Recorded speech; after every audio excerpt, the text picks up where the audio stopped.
We all have questions. We all have things that we aspire to do and be and become, and you cannot do it without listening to someone. Here's who you should listen to about your future, and then we'll discuss who you should absolutely not listen to. Number one, listen to God. What that means is trust God, have a relationship with God. It is very important that you understand that. Proverbs 3:5 says, trust in the Lord with all your heart and lean not into your own understanding. Here's the powerful part. In all your ways, acknowledge him and he shall direct your path. I think your foundation for direction and clarity for your future should be rooted in your relationship with God by way of prayer and the word of God. Here's why.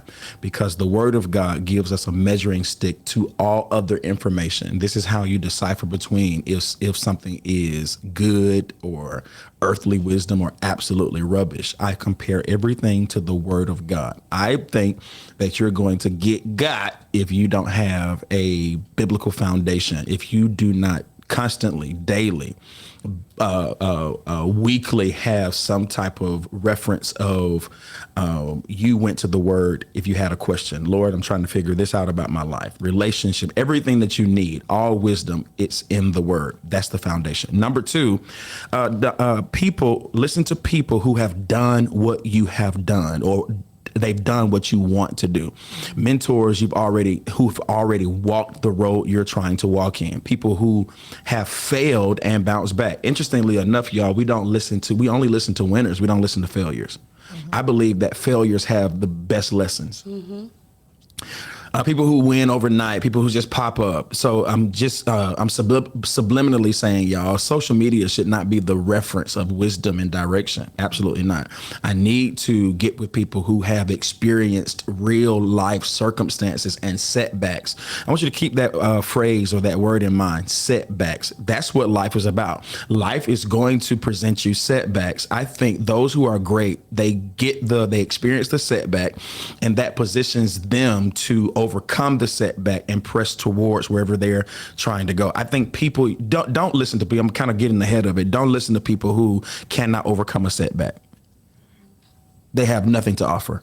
So interestingly enough, pay attention to people who have experienced failure and they've overcome that failure with tenacity and grit and willpower. Listen to people who have experienced, get this, y'all, they have both experience and character. Now, sometimes we'll say people, don't listen to people who don't have the fruit and so forth. Hear me, y'all. It's powerful to listen to a millionaire about how to be a millionaire, but don't omit the person who has character, because the millionaire may not have character. Do you know it doesn't take good character to be successful? But it takes character to stay successful. Yeah. Here's one. Redefine what your definition of success is. What I mean by that is this: if you only listen to people who present themselves successful, they got a new car, they have $1 million homes, they have businesses. There are celebrities. I'm not going to name these people, but there are celebrities that we've talked about over the years on the show. I wouldn't follow them to the mailbox. I don't care how much money they have. Because I don't need character to be successful, but I need character to be a successful individual, a successful person, a father, a mother. I need character to remain successful. So if you want to know who to listen to, don't just stop at people who have done what you've done. Also add people who have great character. Number three, spiritual leaders who know you personally. Pay attention to that. Spiritual leaders, people who have pastored you, people who are, when I say pastored, I'm not saying that you can get on the phone and call them all the time, but pay attention to spiritual leaders. Here's why. Proverbs 1:7 says, the fear of the Lord is the beginning of knowledge, y'all. Fools despise wisdom and instruction.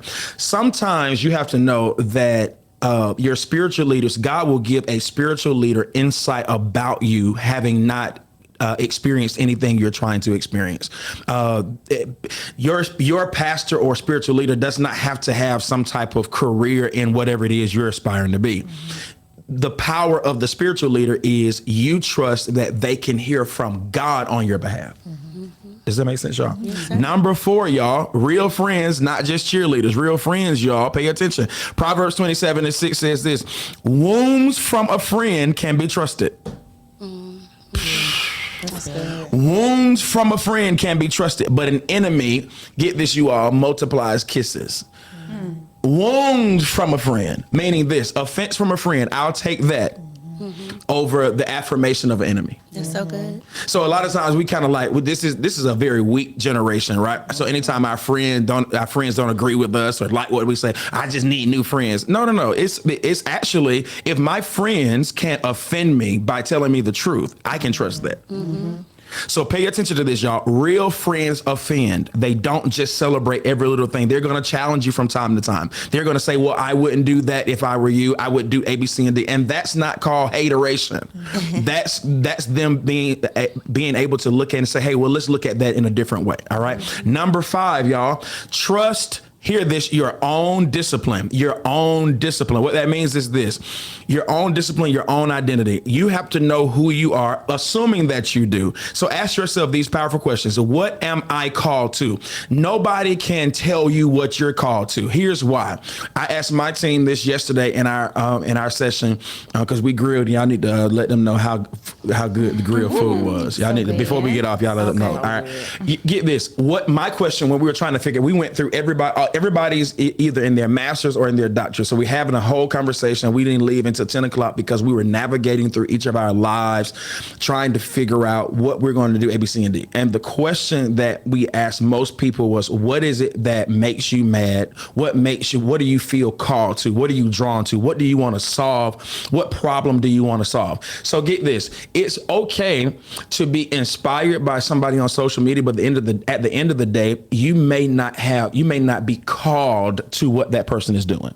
Even though they're saying all you got to do to be successful like me is do this and this and this. At the end of the day, you have to figure out what you are called to do.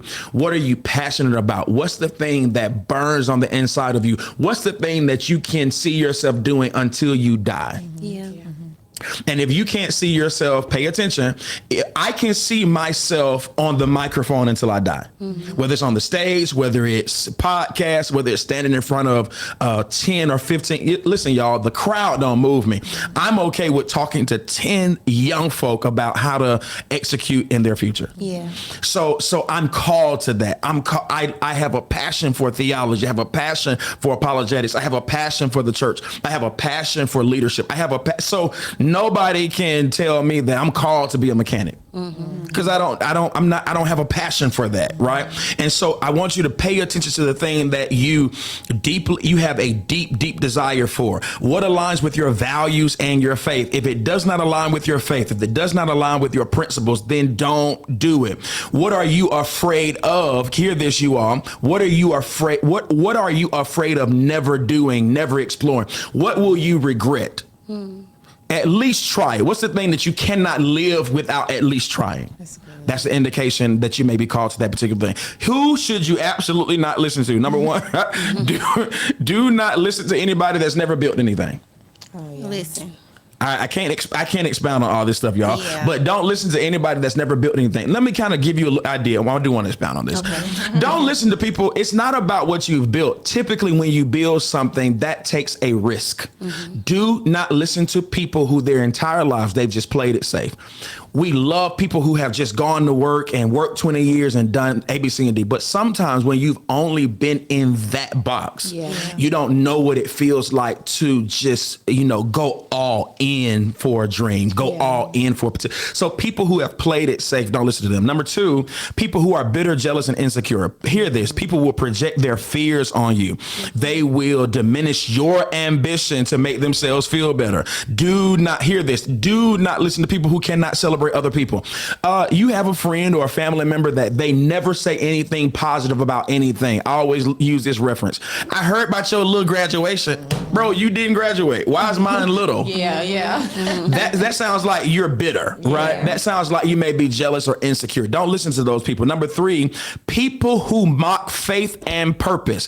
Anybody that they have something to say about you following God, you trusting in God, you waiting on on God to give you answers and direction. Don't listen to those people, y'all. Number 4, people who only see you for who you were, not who you are becoming. I remember when you were back in the club. I remember, dude, that was 15 years ago, 10 years ago. I'm not that person. I don't think that way. A, B, C, and D. Do not listen to people who constantly, every time you present what you're trying to do, what you're trying to become, they present what you used to be. That's good. Don't listen to people who are offended with you, and do not listen to people who are committed to comfort over calling. Hear this, y'all. People who don't understand risk, people who are always say that's not realistic. See, hear me, be very careful. I don't know if you can be great and be realistic at the same time. Jesus. Yeah, you cannot. That's good. Whoa. That's so I don't good. know if you can be great and be realistic at the same time, because most of the things that God is calling you to, it ain't realistic for you to do in your own humanity. That's it. So anyone that's always trying to, oh, that's not realistic. I'm just being realistic. Nope, I don't need to listen to you. That's good. I wouldn't do that if I were you. Anybody that says that, stay away from them. Number 7, y'all, people who don't value God's voice. If you are a praying person, if you are a person, hear this, I'll give it to you like this. Anyone that does not allow you a moment to pray, stay away from them. Stay away. All right, y'all. Love y'all. Welcome to Bandwidth.